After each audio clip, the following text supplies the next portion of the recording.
Hello YouTube, Grand Captain Speedy Dash here. For this video I'm continuing the what if the Z Fighters had infinite Senzus. Last time, the Z Fighters were able to defeat the Saiyans, killing Nappa and capturing Vegeta. But how will this change the story? Find out now. Once Vegeta starts to regain consciousness, Goku quickly makes his way to Capsule Corp in order to question the Saiyan. Vegeta starts by asking quite bluntly if Goku is immortal or not. And Goku tells him he is not, but he doesn't reveal the fact about the sensu beans yet. Though annoyed, Vegeta does recognize the power that Goku has, so he begins explaining about Frieza. He also explains that because him and Nappa disappeared on this world, that Frieza will likely come here eventually. With Goku and Bulma's convincing, the Z Fighters give Vegeta a sensu, realizing he could be helpful in the fight with Frieza. After Vegeta eats the senzu and is fully healed, he has a realization which causes a burning rage to start inside of him. The anger isn't about them withholding the fact of the senzus from him. No, the anger is when he realizes that this is how they beat him. This cheap trick.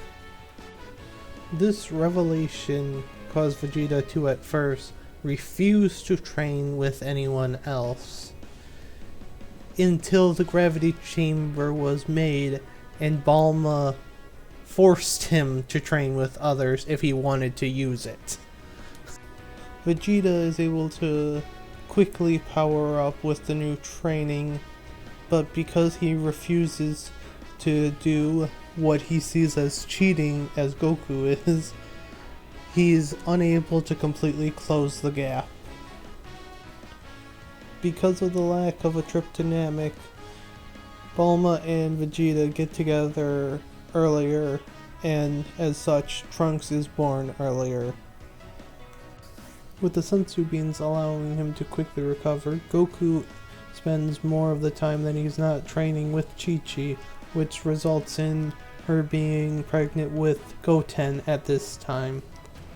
Vegeta, while training alone in the gravity chamber, thinking about how Goku is constantly mocking him by cheating his way to power, which finally reaches the breaking point and Vegeta's rage explodes, causing him to turn into a Super Saiyan. Vegeta quickly figures out what happened and is ecstatic. He then proceeds to go find Goku to show him who is the superior Saiyan. Goku and Chi-Chi, who are visiting Bulma at Capsule Corp, soon are surprised to see Vegeta with blonde hair walking towards Goku. How do you like this, Kakarot? I am the legendary Super Saiyan and will prove my might over you! Vegeta charges Goku, landing a powerful gut punch, and at the same time Vegeta grabs Goku's bag of senzus and tosses it away so he can't use them during this fight. Then Vegeta continues to dominate Goku before slamming him down into the ground, creating a small crater. While laughing at the edge of the crater, Bulma slaps him. Bulma and Vegeta quickly begin arguing, but is interrupted when a mysterious youth with purple hair lands in the courtyard with them. For my what-ifs, I'll look at how much Trunks' timeline would change and then decide whether or not I want to use a updated Trunks' timeline or a static original. For this one, I'm going to use the static original because I think it'll be a bit funnier and not change too much. Though first, we're gonna have to do a little rewind to when Trunks enters this alternate timeline. Trunks comes into the timeline and prepares to fight Mecha, Frieza, and King Cold, only to find he can't sense their powers coming to Earth. He also notices that there's no Z fighters around and starts to get worried, but then he feels a flare-up of ki and a fight start. He thinks maybe he just has the wrong location and quickly proceeds to where the fight is happening. As he lands in Capsule Corp, Trunks looks around and notices baby Trunks in Chi-Chi's arms and that Chi-Chi is currently pregnant, as well as Vegeta being Super Saiyan standing over a beaten Goku. Trunks, who is understandably a bit concerned at how different everything is soon confronted by Vegeta, with Vegeta asking, "Who are you and what are you doing here?" Trunks, realizing that he already exists in this timeline so he doesn't need to keep his identity secret, tells Vegeta everything. His identity, the threat of the androids, how Goku would get a heart virus and not be able to fight them, everything. When Trunks is going to give Goku the medicine, Bulma actually takes it, saying she believes she will be able to reproduce it the same way she has reproduced the Senzus. Trunks is completely surprised by this, as in his timeline, Bulma never got the idea to mass-produce Senzus.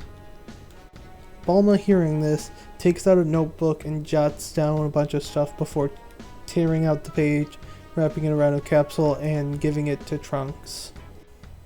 This capsule has a large portion of Senzus, and the notes are to help future Bulma be able to mass-produce Senzus. Trunks is overjoyed at the thought of being able to have an endless supply of Senzus to help him in his fight against the androids, and grabs them and prepares to leave. But Vegeta's not done with Trunks just yet. Vegeta then starts fighting Trunks. As they both go into Super Saiyans, Trunks has the edge, but Vegeta is not completely outmatched. Trunks, happy to have sparred with his father, then tells them that if he can, he'll return in 3 years' time to help fight against the androids in this timeline. This is where I'll end the part for now. So what do you guys think of the changes so far that Infinite Senzus would bring, and what changes do you think will happen as we head into the android arc? As well as, do you think Frieza will appear in this story? If you enjoyed this video, please consider giving it a like and subscribing to my channel, as those will help motivate me to continue making the what ifs. As always, have a wonderful morning, afternoon, evening, or night, wherever you are.